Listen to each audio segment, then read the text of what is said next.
anak ke bagi leh, anak bagi leh. Dengar bukan? Yang kau bagi udah pun bagi. Yang pertama tamsilan anak lagi anak budaya. Yang kedua tamsilan anak lagi anak batal lumpih. Yang kelih tamsilan anak lagi anak rinyu. Anak bude apabila itu biar bak bude nak taywa. Taywa. Kalau lagi anak bude. Cek. Lo. Hai. Wate bude ipa anak naik ke lema bude nak kawa naik ke. Ia anak bude naik wo. Kita ibu pun udah. Ada lagi anak gue yang ada bude. Anak bude taipo hai taiwo. Pumakna uronyo nama lagi ma bude nayah lagi yang bude. Anak kawate jabut ia main hanaiwo hanagabu. Hanai mana hanai jabut harus tang. Yai nai nang ngantoi ja homi, hoi ja homi, poh paduiwo homi hana utang nyan ma lagi ma bude. Ia lagi yang bude. Yang kedua anak lagi anak batal lumpih. Anak batal lumpih menggulai-gulai atas ma lumpih untuk pih alat. Tak doi kide ma batal ya. Pedak pesagau anak batal pula. Tapi trep ma batal bengkok. Makin bengkok makin iplu liane. Makin tuha ma batal makin bengkok makin iplu liane. Pumakna entak ngan tuha ma ipu jera liane. Yang agam pujerama ya inang pujerama. Tanya agam lihat mukawin. 3 minggu 3 saya beli Honda rumah. Mak nak budak siapa? Sekian bulan. 3 minggu 3 mak nak pergi 50 kuput kena. Nak belah pimpoh sinya.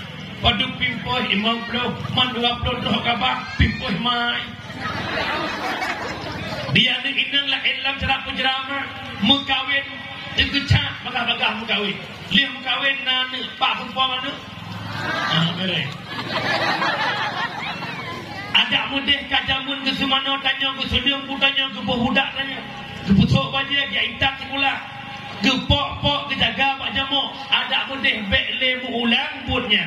Uronyo lihat na anak tanya mu ulang lam ke semana anak tanya.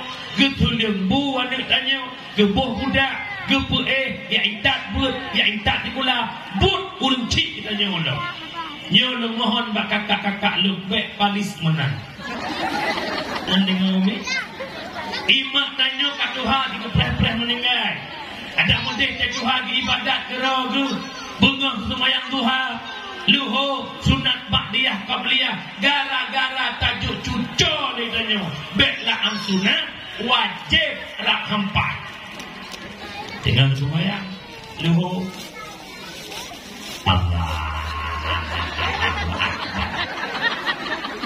Bismillahirrahmanirrahim. Aku cakap kayak ini, mau gitu mau lipat deh. Nah ini dia ini.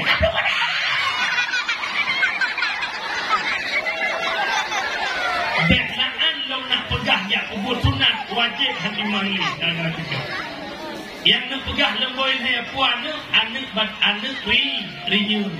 Anak rinyun, anak batengah pau unitnya bukan. Pumakna ayah jaga anak, ma jaga Murru sabiyya bis-shalah idza balaga sab'a sinin wa idza balaga 10 fadribu 'alaiha. Perintahkanlah anakmu dengan solat di ketika umurnya 7 tahun, 30 tahun haidin wajib po. 7 tahun umur anak wajib purna sembahyang. Purna ma ngoyah dari salim sampai dari takbiratul ihram sampai salim. Orangnya anak ke 7 tahun hana purna. Anak ke 10 tahun hantam tayu semaya. Nyora nikmat rana ayah dalam belah neraka Allah. Hati-hati. Mana kurang tahu dia. Nyo yang kejadian orang aci neduk renungkan pribadi non. Berapa persen orang yang mampu mendidik anaknya sendiri? Bandungku berkiungku. Korome ayo ka. Diplau ton gawe diplau bohnya. Begitu pulung bertangan Allah Ta'ala nak bek dosa ngan Allah pedah jak bak balai-balai kampung ya juk anak laki bantu bak gure ku pebut anak kupu naklah dosa ngan